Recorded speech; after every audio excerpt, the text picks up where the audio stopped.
Tonight on WTOP-10 Nightly News, the Student Association presidential debate happened here in the studio. And new data reveals that Oswego County is ranked among highest as something that can be considered problematic. And WTOP-10 reporter Thomas Cafarella was at the protest today that swept through campus. WTOP-10 Nightly News starts now.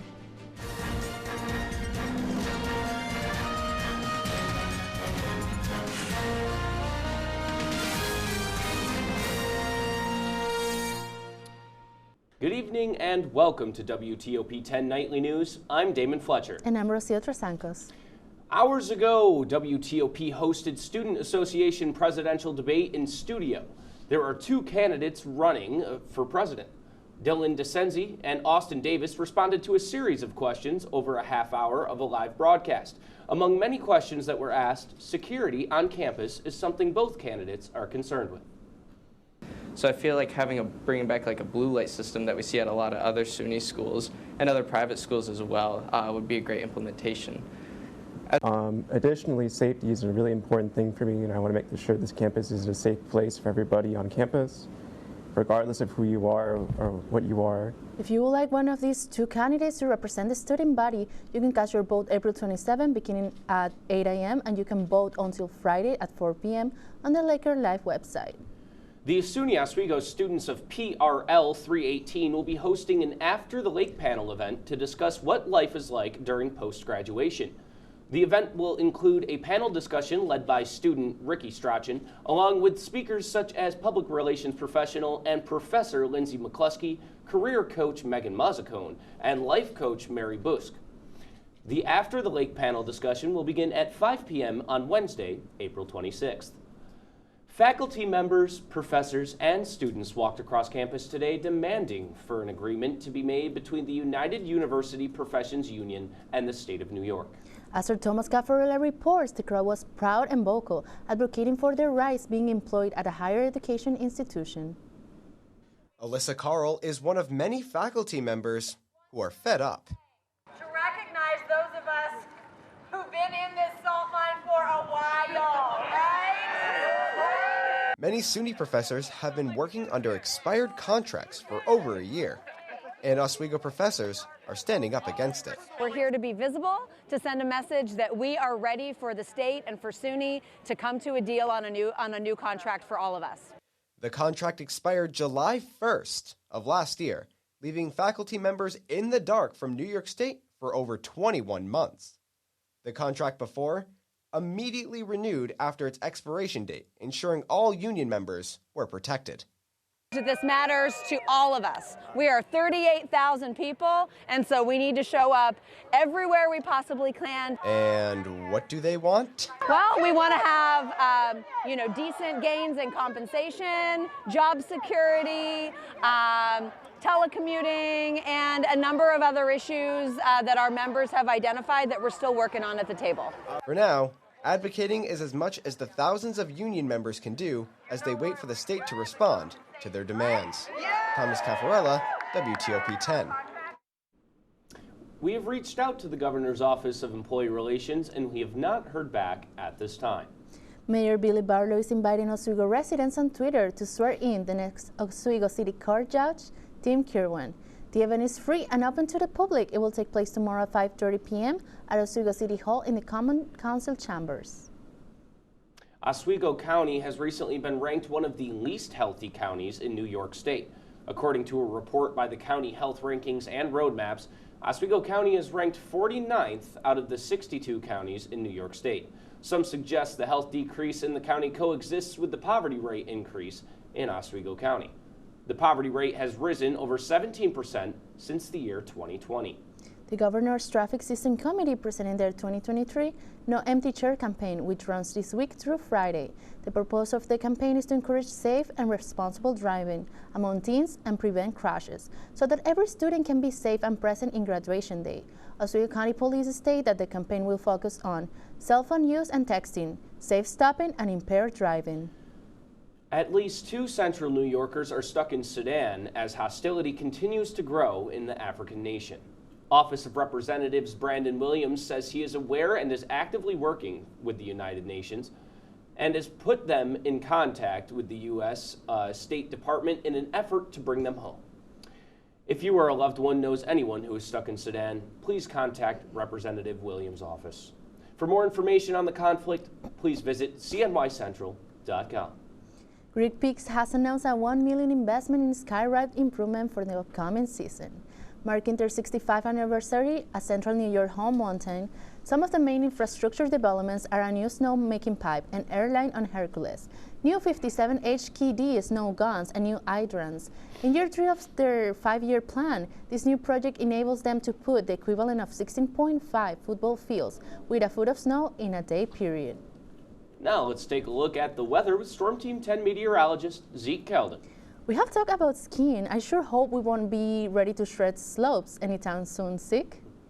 Well, actually, there may be snow in some parts of the region tonight, although definitely not enough to go out on the slopes this late in April. But it was cool outside today. You're not wrong. It was well below normal temperatures today. We'll be looking at some showers, rain, and snow in parts of the region tomorrow and all over the forecast for the next 7 days. And I'll let you know what the upcoming dry days are, when you won't have to take your rain jacket with you. Spoiler alert, it's not going to be too many days for the next week. I'll have my full forecast after the break. Now back to you guys at the desk. Coming up later tonight, the Republican National Committee respond to the President Biden's bid for re-election. And melting of record snowfall in the upper Midwest is threatening several states with flooding.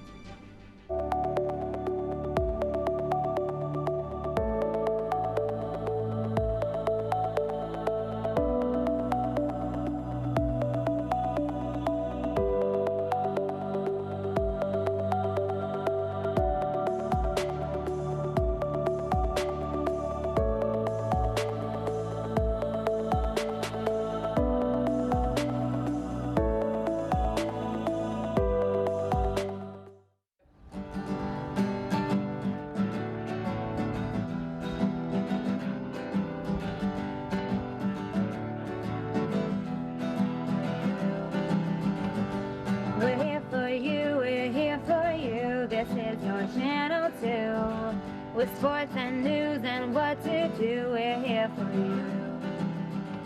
It's your TV, you're watching WTOP.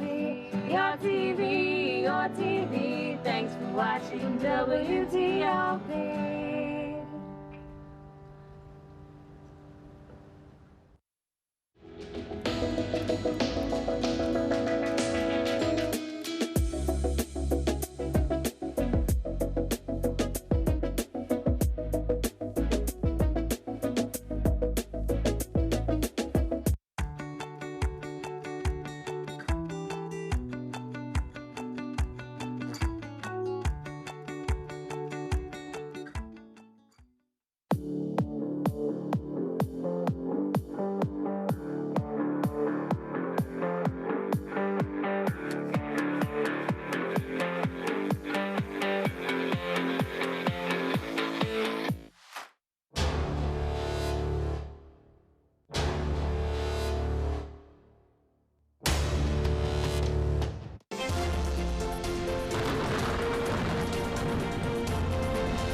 Team 10 meteorologist Zeke Caldon here.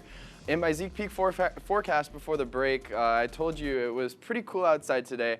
How cool really was it? Well, we got up to a high of 49 today. Average is 58, so almost 10 degrees below average. And that low there of 34 was near the record of 29 degrees in 1995, nowhere near the high of 80 degrees that we had at this time last year. And looking at the low temperatures tonight, it's going to be staying up in the upper 30s tonight, so it's going to feel a little bit cool for this time of the year in late April. 37 in Oswego, 36 in Mexico. Around the state tonight, back in my hometown of Albany and down there in the Hudson Valley, mostly moon and clouds, but then as we get over here into the western regions, it's all rain and snow. It'll come in from the southwest, so you'll see it in Buffalo, and Bath will be getting a bath tonight as we see rain and snow come up through the region, up into Oswego into the late morning. So taking a look at tomorrow's bus stop forecast, after school you're definitely going to want to bring the umbrella, because that is when the rain is going to be coming coming down the hardest, and it's also going to be pretty cold at 39 degrees. And then coming back home, 46 degrees, so a little bit warmer, but showers could still be coming down. Otherwise, it'll still be gloomy. So definitely want to bring your kids out to the bus stop with a jacket tomorrow.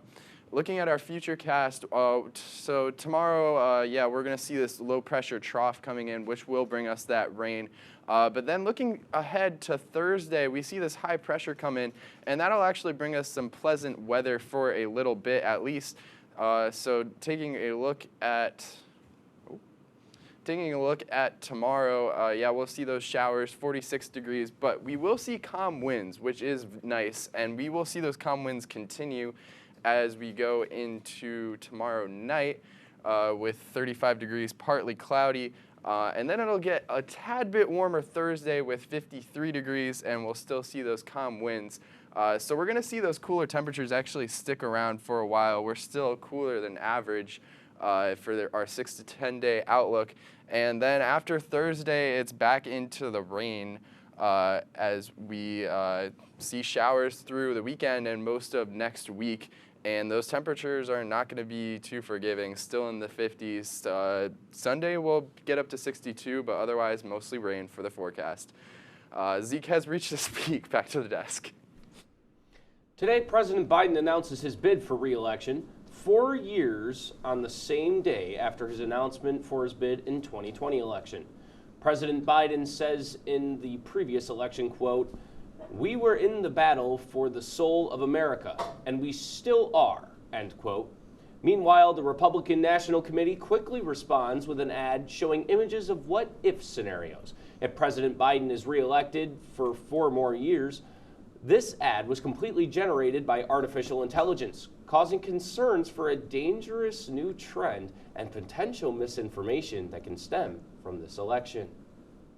Bethany Fung, one of the roommates who survived a grisly murder scene in the University of Idaho that left 4 students dead, is resisting a subpoena by the suspect Bryan Kohberger's attorneys to testify as his witness.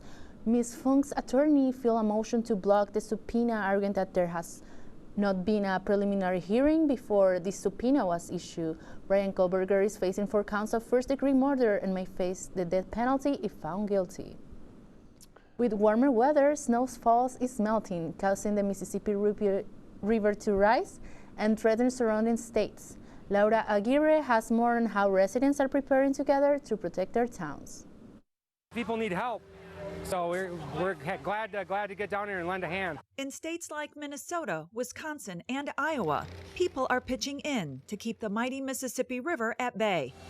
In Fountain City, Wisconsin, the coming hours will test their efforts. The water is going to crest.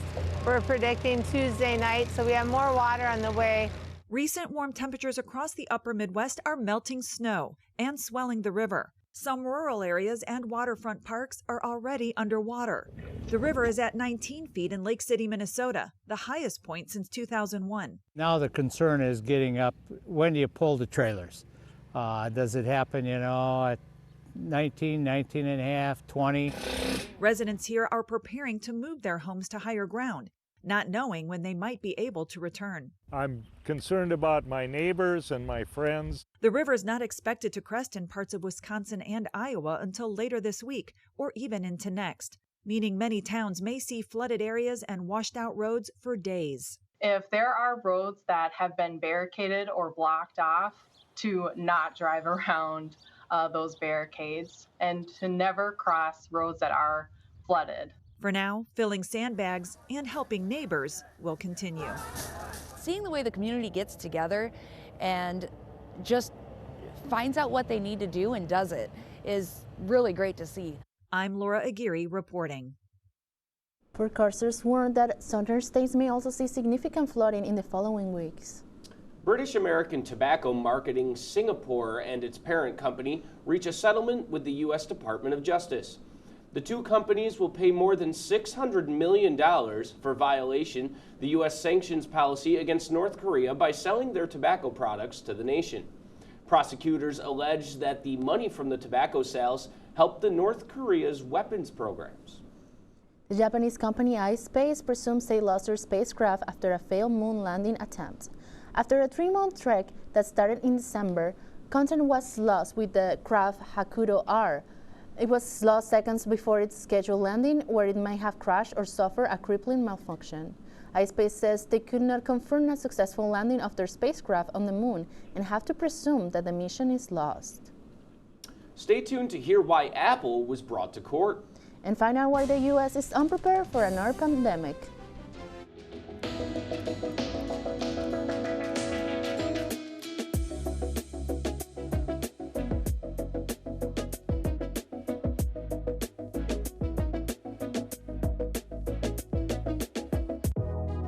Welcome back to Major Discussion.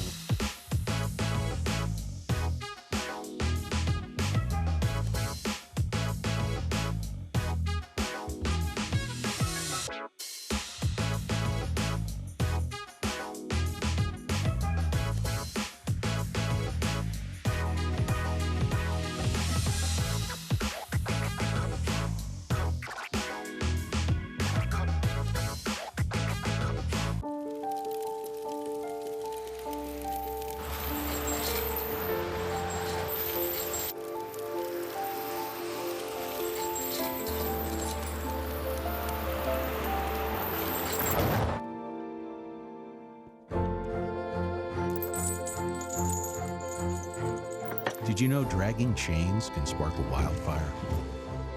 Only you can prevent wildfires.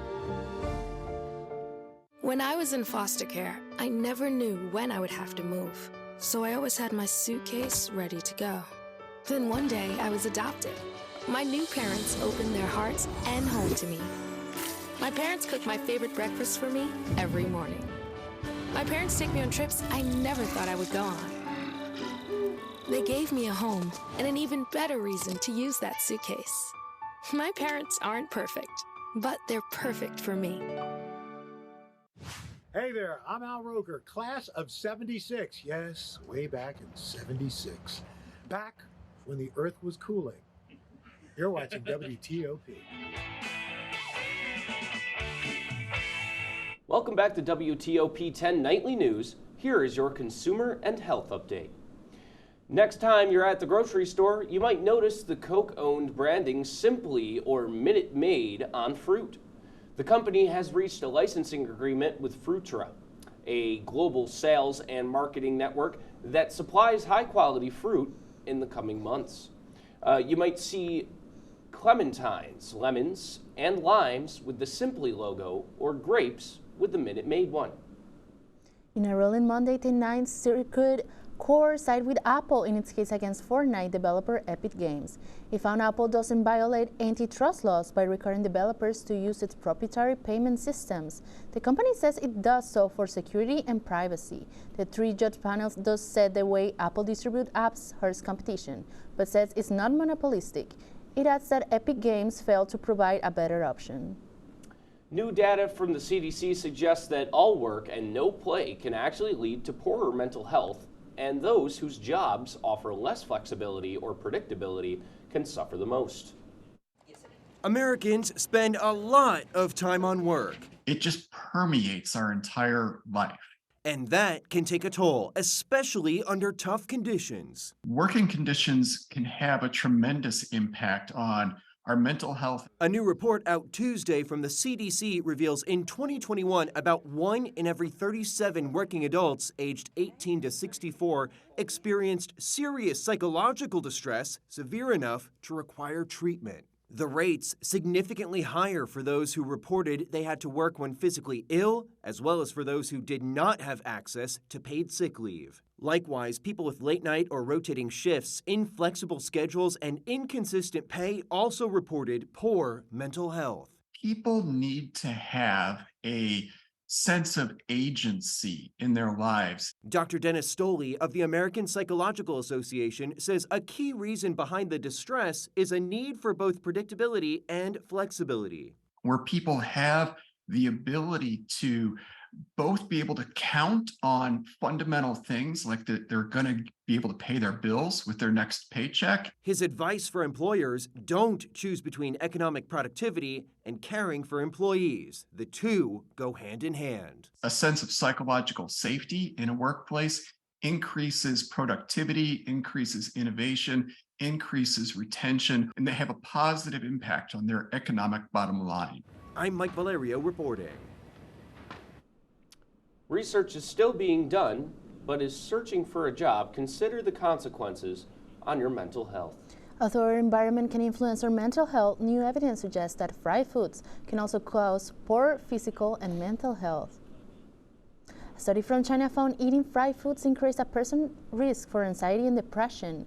Researchers found a 12% higher risk for anxiety and a 7% higher risk for depression. And it's still unclear if the fried foods trigger mental health issues or if people with depression and anxiety turn to fried foods for comfort.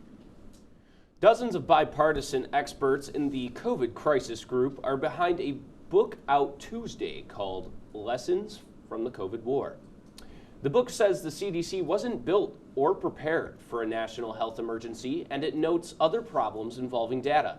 Those include the government's use of ERs to track initial cases and private companies to reluctance on shared critical information. The assessment also recommends better international surveillance and stronger biosecurity regulations. Coming up in sports, Jolie Santiago. Jolie, can you give us a quick preview? You know I can. Empire 8 All-Conference announced some Oswego Lakers. Men's track and field placed this weekend, and the outcomes of today's doubleheader. Stay tuned for all this and more after the break.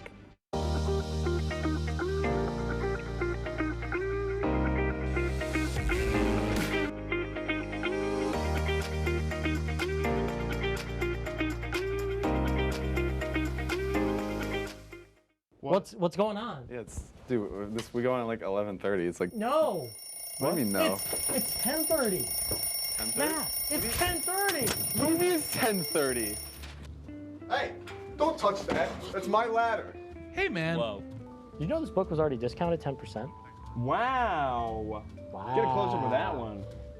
Matthew, Look at that. Can we go back inside? I want to sleep in the studio again.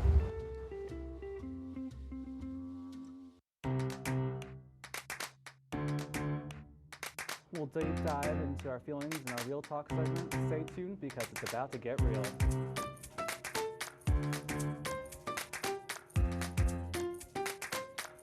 When I was in foster care, I never knew when I would have to move. So I always had my suitcase ready to go. Then one day I was adopted. My new parents opened their hearts and home to me. My parents cook my favorite breakfast for me every morning. My parents take me on trips I never thought I would go on.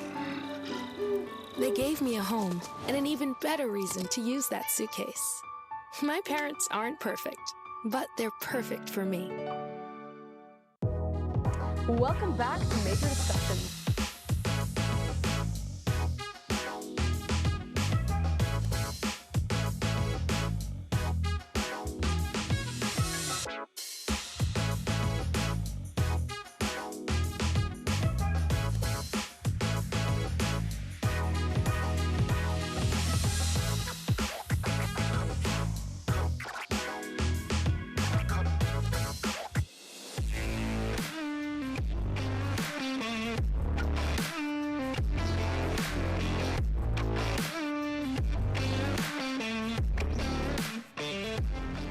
Welcome back to WTOP-10. I am Jolie Santiago with your local sports report. Let's see what Lakers and others are up to. Late last week, 4 Oswego golfers earned Empire 8 All-Conference. The conference says its members are committed to the pursuit of academic excellence. Lakers Ryan Fecko, Jake Owens, Oliver Walland, and Tyler Donahue were all selected All-Conference in the 2022 to 2023 season. 2 Lakers earned first team, 1 on the second team, and 1 on the third team. Oliver Walland was also named the Empire 8 Sportsman of the Year for the Lakers. Today, men's golf is at Elmira Spring Invitational in Elmira, New York. You know, last time we covered track and field, they were excited for the University at Buffalo Invitational. Well, on Saturday, men's track and field earned silver in the invite. Aiden Harrington won the 200-meter dash, came in third for the 400-meter dash, and finished in the top 10 in the men's 100-meter dash. Harrington, Alex Reyes, Daniel Mars, and Matthew Broadnax finished second in the 4x100-meter relay. Today, they are at the Central New York Cortland Invite, going for the gold. Oswego baseball played a doubleheader today against Clarkson University and won both to make their record 17-15. Lakers said welcome to the Lake Show with these wins. The first game brought in a 4-1 score. Jacob Levine, Emil Sander, Jake Van Der Riesen all scored in the first game. The 4:30 p.m. game ended 6-2. Brian Brzozowski, Jacob Levine, Emil Sander, Jelani Hamer, and Stefan Haglund all scored on RBIs. Lakers will play Oneonta on Friday at home. Moving on to the majors, New York Yankees lost to the Minnesota Twins last night. It was 6-1 in Game 1 of the 3-game series. Gleyber Torres scored at the top of the ninth, but it was not enough. Aaron Boone says, quote, "We're the Yankees, and we've got to find a way to do a little better than that." Currently, left-hand pitcher Nestor Cortez is starting for New York. Let's see how that unfolds tonight. Taking it to the ice, last night the New York Rangers went head-to-head against the New York Devils at Madison Square Garden. First period, Jack Hughes of the Devils scored the ice-breaking goal of the night 2 minutes and 50 seconds in. Hughes made a nice forehand goal to trip up Shesterkin. Second period was a defensive clinic by both teams. Even earlier in the third period, it is 1-0 Devils. Vincent Trocheck of the Rangers scored a goal, tying the game 1-1. The fans were electric. Minutes later, Siegenthaler of the Devils scored a bar-down goal. 2-1 Devils. Now that made everyone go crazy. Well, not for good reasons, but the goal was just great. With 30 seconds left in the third, it is 2-1 Devils. Andre Palat of the Devils scores on an empty net. Rangers' Barclay Goodrow laid out for the save, but it was too late. The game ended 3-1 Devils. It was the fourth game of the 7-game series. The series is now tied 2-2. Game 5 is on Thursday at the Prudential Center, Devils home. And there were actually 18,000 roaring fans in attendance. I mean, that's pretty cool. I wish I was there at some point. Yeah. Oh, wow, yeah, that's a lot of people coming out for those Islanders and those Devils for sure. Great series that we have going on there. I know some guys that are holding out hope. So Mattel introduced a new Barbie representing a person with Down syndrome. For an accurate representation, Mattel says it worked with the National Down Syndrome Society on the doll's shape, clothing, accessories, and packaging. The Barbie features a shorter frame and longer torso. The doll also has a rounder face, smaller ears, a flat nasal bridge, and slightly slanted eyes. The doll is part of the Barbie Fashionistas line, which aims to offer kids more diverse representations of beauty and fight the stigma around physical disabilities. Great. Yeah. It's a good story, and that's all for our report tonight. Be sure to stay tuned for Dom's Dinner Bell. Thank you for watching. Have a great night, everyone. Stay classy, Oswego. Good night.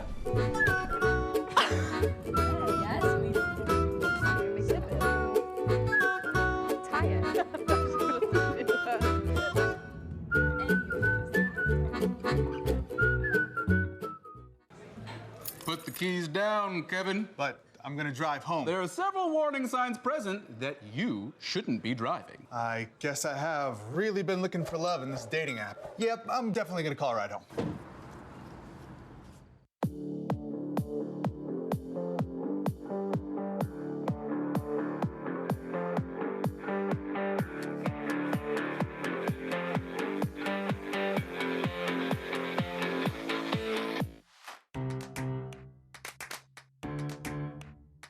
We'll deep dive into our feelings in our Real Talk segment. Stay tuned because it's about to get real.